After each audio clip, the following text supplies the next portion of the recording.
Our second entry into the We Were Here series comes as we break down the story of We Were Here 2. What will our colourful explorers get up to this time, I wonder? Let's get straight into it. We open up much like we did in the first game in the snow with 4 explorers trudging through the snow. If you remember the first game, you will remember that the 2 explorers were the red and dark blue explorers. Looks awfully familiar, doesn't it? This is the same 4 that we see in the first game, as we see the red explorer tripping over in the blizzard. This is what led to them being separated, as the dark green explorer and the light blue explorer only realized that they lost the others later on. We can see the flare from the previous game also, as the 2 new explorers enter the same castle but from a different area. They agree to split up down different paths and will use their walkie-talkies to communicate. A few things I want to point out. Firstly, the obvious. In this game, we'll be playing as the other 2 from the group, since we know already what transpired with the previous 2. But I'm not sure about you all, but there is no way in hell I am splitting up in a random castle as soon as we enter. I think I would rather walk back out into the blizzard. The light blue explorer will find themselves downstairs in the castle, taking on the role of peasant, while the dark green explorer will head upwards in the castle, taking on the role of lord. The ascending and descending of each explorer is mirroring their lesser and higher ranks as they've been given. Once again, we won't be going over each puzzle that doesn't involve some form of story point. However, We Were Here 2 does offer some insight into the former inhabitants of the castle through books found. The dark green explorer can find a message during the candle lighting puzzle, addressed to a C. This can be confused as being addressed to Queen Leonora, but we find out in later titles that it's actually a woman named Christina, which I'll cover more when we get to it. The message is a typical love letter, expressing love and admiration for Christina, saying that her beauty shines as bright as the light of the stars. The message is from someone with the initial B. We'll find out that this is from Bartholomew, the once king of the castle. You might remember them briefly from the story told on stage during the journeys of the red and dark blue explorers. The light blue explorer can find a letter from Christina to the king. It is as written, "Dear B, I've never been as happy in my life than the moment I met you, and I'm honoured to receive your love in exchange. I wish I could be with you forever, and the promise of your eternal love is very thrilling, but the sacrifice is too great. I cannot let you get through with this. I cannot let you destroy the strong, pure head of yours. I hope you would understand the things I have done to keep you from making this big mistake.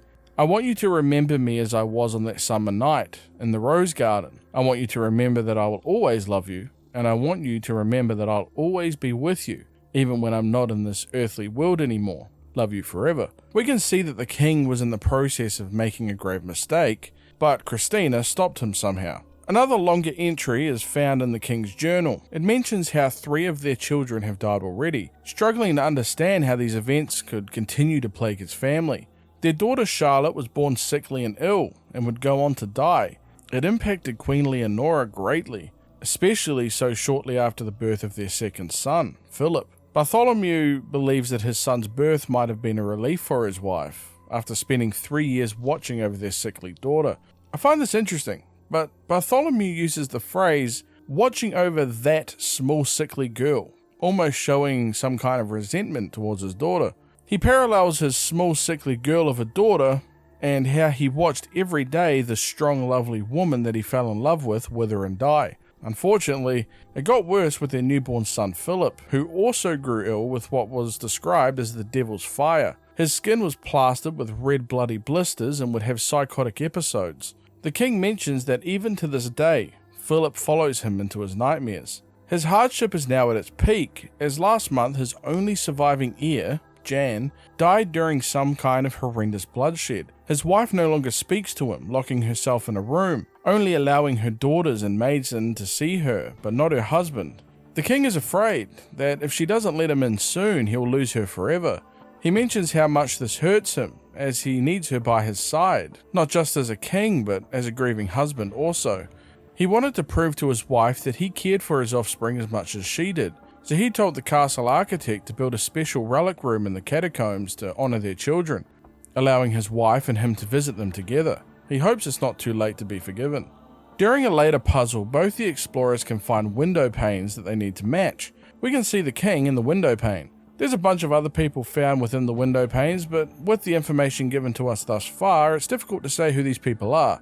We do get some ideas on who they might be later in the series, so we'll come back to that and address it later. We can see the King's Sigil also. I thought at first it was a wolf, but from everything I can find, it's a black and white lion on its hind legs, so the more you know. We can find a secret book later in the castle, and it speaks of traitors, once again written by King Bartholomew. He mentions how all of them are after his crown, and he can't trust anyone anymore. He feels weakened since he no longer has any heirs. He mentions how his 2 remaining offspring are those 2 treacherous and unreliable daughters his useless wife gifted to him, pointing out that his attempts with those meaningless damsels were fruitless, leaving him with bastard sons and worthless healthy girls. God damn, we're really getting a picture of who this king was now. He goes on to say that the ones who kept living, he threw into his arena. That way he could get a little entertainment, seeing them perish in their hopeless, frightened fight to survive. The king still has faith in his Kingsguard, however, feeling that they're the only people that he can trust, but feels a distance growing between them. He wishes to keep their bond strong, since he cannot survive another knife in his back. His court jester gave him the perfect opportunity and preparations are being made. Within a month, when the red moon is seen in the sky, they will execute the plan, a ritual that will change his future to be bright and promising. It's clear the death of the king's heirs has left him cold and bitter, becoming obsessed with legacy and stopping anyone from coming for his throne. And the divide between his wife led for him to look for heirs from other women, calling them useless damsels. But he spoke to Christina with real love and consideration, unlike the other woman. We'll learn more about them later. The light blue and dark green explorers will reach the end of the puzzle and once again have a chance to escape, much like the red and dark blue explorers. However, this time around there are only 2 possible endings, which largely end the same way. Firstly, the canonical ending has the light blue explorer escaping, while the dark green explorer is left behind. But there is also an ending where both explorers make it out, but the dark green explorer makes a choice to re-enter the castle, abandoning the light blue explorer. So at this stage in the story, we have the red and light blue explorers escaping the castle and ending up back in the blizzard, while the dark blue and dark green explorers have been left behind in the castle. And that covers the story of We Were Here Too. As you can see, a little more story than the first game, but the real storytelling begins in the next title of the franchise, so keep an eye out for that in the next few days. I hope you enjoyed the video. If you did, remember to like and subscribe for more content like this in the future. Until next time, peace.